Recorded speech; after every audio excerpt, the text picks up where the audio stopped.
Meu irmão, minha irmã, mais uma vez nos encontramos aqui em nosso canal no YouTube para falarmos do amor de Deus e falarmos da liturgia dominical. E nós somos convidados a refletir sobre a atitude do cristão e a lei.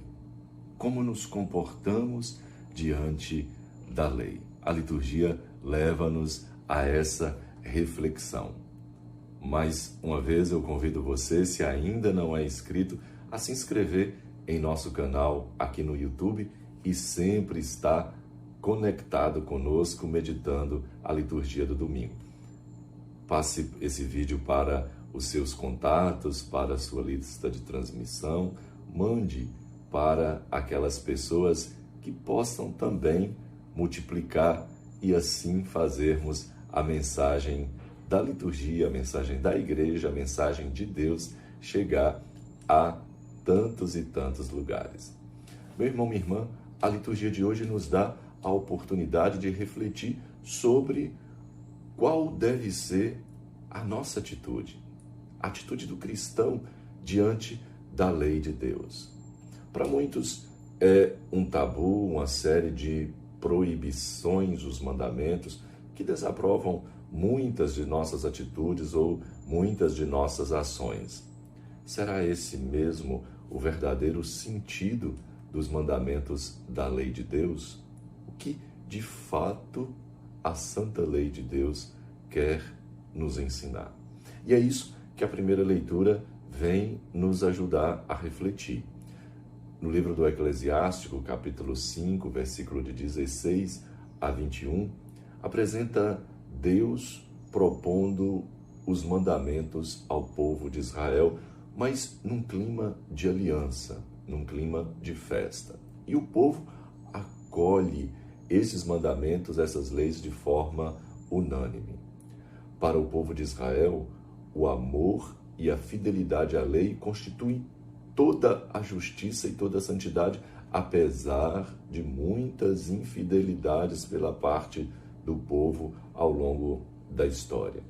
Mas com o passar do tempo, reduziu a lei, reduziu esses mandamentos a uma observância puramente externa, uma observância quase que estéril, sem uma convicção interior mais profunda que desse verdadeiramente convicção ao que estava na lei. No Evangelho, Cristo censura essa atitude. Ele diz assim: se a vossa justiça não for maior do que a justiça dos escribas e dos fariseus, vocês não vão entrar no reino dos céus. Ou seja, não é suficiente uma fidelidade material, uma fidelidade externa à lei. É preciso uma fidelidade mais profunda, algo interiorizado. A lei, meu irmão, minha irmã, ela foi criada por Deus para garantir, para preservar a vida e não usar essa lei, essas formas de diretrizes para garantir a própria lei, mas a vida sempre em primeiro lugar. E Jesus, ele vai apresentando 6 exemplos disso aí. Ele dá 6 exemplos concretos, que são também antíteses. Ouvistes o que foi dito, é a tese, e vem a antíntese. Eu, porém, vos digo. Então, mediante essas questões, ele dá o sentido da verdadeira lei. Hoje são lidas as 4 primeiras, referentes a alguns temas específicos, que é o homicídio, adultério, o divórcio e o perjúrio. E as últimas 2, perdão e amor, ao invés de vingança e ódio, nós vamos ver no próximo domingo. Mas primeiro, o homicídio. Está lá. Ouvistes o que foi dito aos antigos: não matarás. Aquele que matar terá de responder em juízo. Eu, porém, vos digo, vem a antítese, todo aquele que se encolerizar contra seu irmão terá que responder em juízo.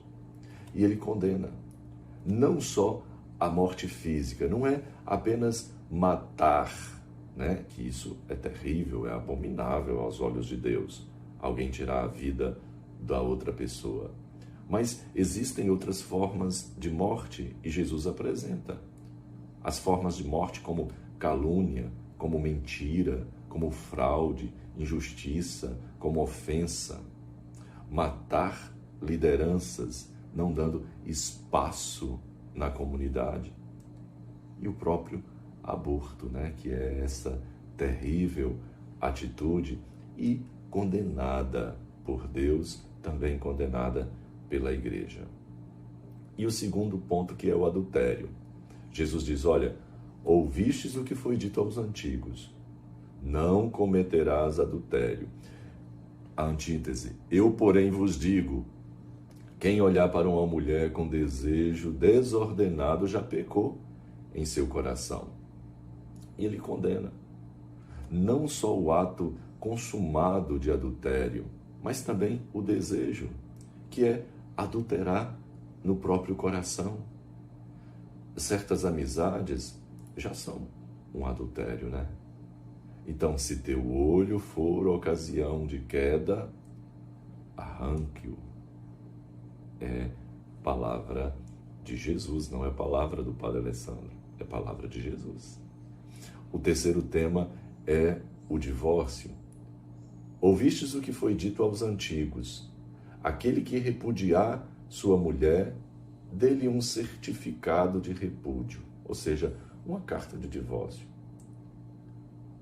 A lei de Moisés, a lei antiga, ela tolerava o divórcio em certos casos, em união ilícita, por exemplo, para preservar a mulher nesses casos. Mas não havia um certo direito de igualdade, né? Era uma sociedade altamente machista. E Jesus diz então, eu, porém, vos digo, todo aquele que repudiar sua mulher, faz com que ela também adultere, e quem se casa com ela comete adultério. Jesus condena o divórcio, anula a tolerância, aquela tolerância antiga da lei mosaica, a lei de Moisés, e afirma a indissolubilidade do vínculo matrimonial. O que Deus uniu, o homem não pode separar. Qual a nossa atitude para os separados, para os casais de segunda união?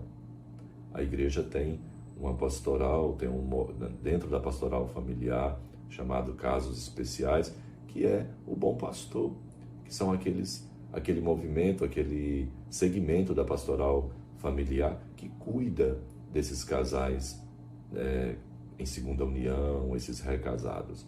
A igreja nunca exclui, a gente tem que entender isso, a igreja não é excludente, ela é includente, ela quer as pessoas junto dela, perto dela, mas existe a doutrina, existe o segmento, existe as orientações, as diretrizes, às quais a igreja precisa obedecer, e nós também, como cristãos, como católicos, precisamos seguir, obedecer aquilo que nós nos propomos quando aceitamos a fé católica.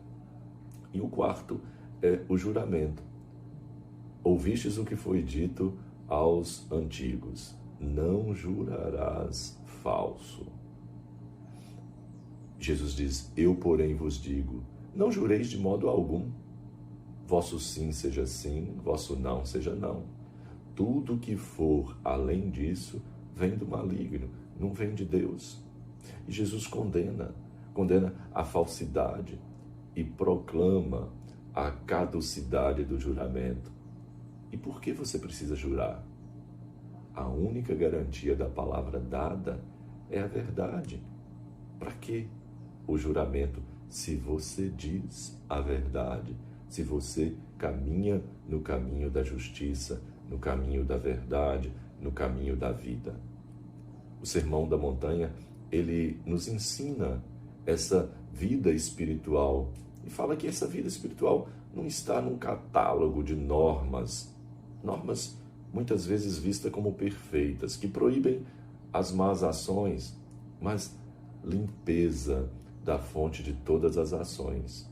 É necessário limpar da onde ou onde nascem todas as nossas ações do nosso coração.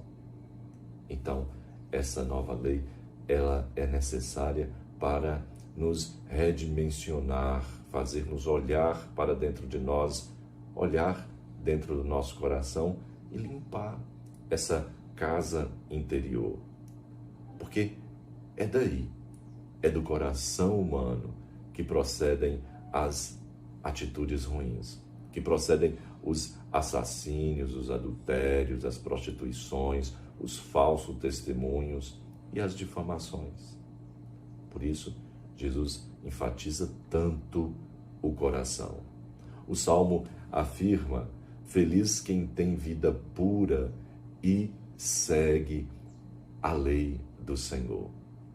Na segunda leitura, Paulo, dirigindo sua primeira carta aos Coríntios, no capítulo 2, versículo de 6 a 10, Paulo fala da sabedoria de Deus, tão diferente da sabedoria dos homens. E nós, como nós, cristãos, católicos, no dia de hoje, como nós observamos os mandamentos? Com espírito do Antigo Testamento, apegados a leis, a ritos, muitas vezes estéreis, a leis excessivas, fazer isso ou aquilo porque é lei, porque é obrigado, ou porque vou à missa. Eis uma pergunta: vou por amor? Vou à missa por causa de um preceito, porque tem que ir, porque tem que cumprir aquele preceito? Se a justiça de vocês não for maior do que a justiça e a justiça dos fariseus, vocês não entrarão no reino dos céus, diz o Senhor. Quem ama, guarda os meus mandamentos. Seja a vossa observância uma expressão sincera, uma expressão profunda do nosso amor para com Deus. Louvado seja nosso Senhor Jesus Cristo, para sempre seja louvado. E abençoe-vos o Deus onipotente, o Pai, o Filho e o Espírito Santo, e permaneça para sempre. Até o nosso próximo encontro. Fiquem com Deus.